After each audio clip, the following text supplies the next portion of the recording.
సువార్త 26వ అధ్యాయము 48వ వచనం. మత్తయి సువార్త 26:48. ఆయనను అప్పగించువాడు నెవరిని ముద్దు పెట్టుకొందునో ఆయనే యేసు. ఆయనను పట్టుకొనుడని వారికి గుర్తు చెప్పి వెంటనే ఆయనని పట్టుకొనుడి. యూదా ఇస్కరియోతు తప్పే చేస్తాడు, కానీ మనం దాంట్లో నుండి మంచి పాఠం ఏం నేర్చుకోగలుగుతామంటే యేసుని గట్టిగా పట్టుకోండి. Hallelujah. Hold Jesus fast. English వర్షన్లో ఎలా ఉంటుందంటే ఒక ట్రాన్స్లేషన్లో హోల్డ్ హిమ్ టైట్. ఏంటండి? Hold him tight. ఈరోజు మనమందరం కూడా నేర్చుకోదగింది ఏంటి తెలుసా? I will hold Jesus tight. ఆయనని గట్టిగా పట్టుకుంటాను నేను. ఆయనని నేను విడిచిపెట్టను. ఎన్నిసార్లు ఆయన చిత్తానుసారంగా నేను బ్రతకపోయినా, ఎన్నిసార్లు ఆయనను అవమానించి, ఎన్నిసార్లు ఆయనని బాధ పెట్టినా ఆయనని మాత్రం నేను విడువను అని ఎంతమంది చెప్పగలుగుతారు? I know you might have brought so much shame. దేవుని నామంలో అవమానకరమైన కార్యాలు చేస్తారు. దేవుని నామంలో ఎన్నో దూషకరమైన కార్యాలు చేస్తారు. దేవుని మోసపరిచారు, లేకపోతే వెన్నుపోటు పొడిచారు. యూదా ఇస్కరియోతు వల్లే పక్కనే ఉంటూ మోసం చేస్తున్న వారు ఉన్నారేమో. కానీ దేవుడు ఏమంటున్నాడు తెలుసా? ఉన్న పాటున రండి, నన్ను గట్టిగా పట్టుకోండి. Hold on to me.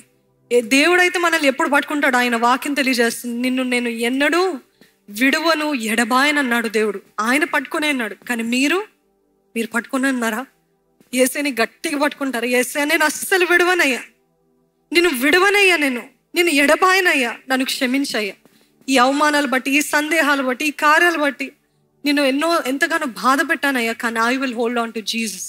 యూదా ఇస్కరియోతు ఆ సైనికులతో, ఆ యాజకులతో చెప్తున్నాడు, ఆయనని గట్టి పట్టుకోండి. ఎవరినైతే ముద్దు పెట్టుకుంటానో వారిని గట్టి పట్టుకోండి. ఈరోజు మనము ఆయన నుండి, ఆయన ఒకవేళ కుళ్ళుబోత్తనముతో, లేకపోతే మత్సరముతో, లేకపోతే చేదుతో ఆ మాటలు అన్నాడేమో. కానీ ఈరోజు మనం ఏం చెప్పాలి తెలుసా? యేసయ్యా నేను నిన్ను ముద్దు పెట్టుకొని నిన్ను గట్టిగా పట్టుకుంటానయ్యా. ఆమేన్.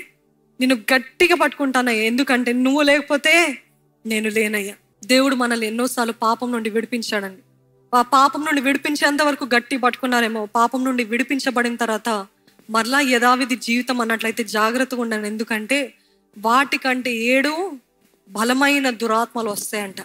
ఇది విడిచిపెట్టబడ్డాను కాబట్టి నేను మరలా నార్మల్ లైఫ్, నామకార్థ జీవితం బ్రతుకుతానంటే వాటికంటే 7 బలమైన దురాత్మల్ని నేను పంపిస్తాను అన్నాడంట అపవాది. అదే రీతిగా ఈరోజు ఒక్క పాపం నుండి విడిపించబడ్డాను కాబట్టి I'm free. I don't not need Jesus anymore. I'm free.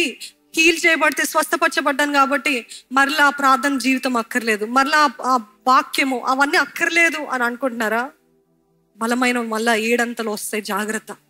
Do not let go of Jesus. చెప్తారా? నేను నిన్ను విడిచిపెట్టనయ్యా. మరలా యేసు దగ్గరికి రండి. మీరు ఎవరి దగ్గరికి వెళ్ళినా వెళ్ళకపోయినా మరలా యేసు దగ్గరికి రండి. ఎందుకంటే ఆయన దగ్గరికి వచ్చే వారిని ఎంత మాత్రమో త్రోసివేయడు. ఇశ్రాయేలు, నువ్వు నా దగ్గర రాని ఉద్దేశించిన ఎడలా తిరిగి నా యొద్దకే, ఇంకెవరి దగ్గరికి రావద్దు, వెళ్ళొద్దు. Nobody else. నేను ఈరోజు అడుగుతానండి మాటలో మాట. ఈరోజు చాలా మంది మీలో మనుషులను ఆధారం చేసుకుంటున్నారు, మనుషుల పైన ఆధారపడుతున్నారు. బ్లైండ్లీ మీ హార్ట్ ఇచ్చేస్తారు వాళ్ళకి, మీ దేహం ఇచ్చేస్తారు, మీ సమస్తం ఇచ్చేస్తారు.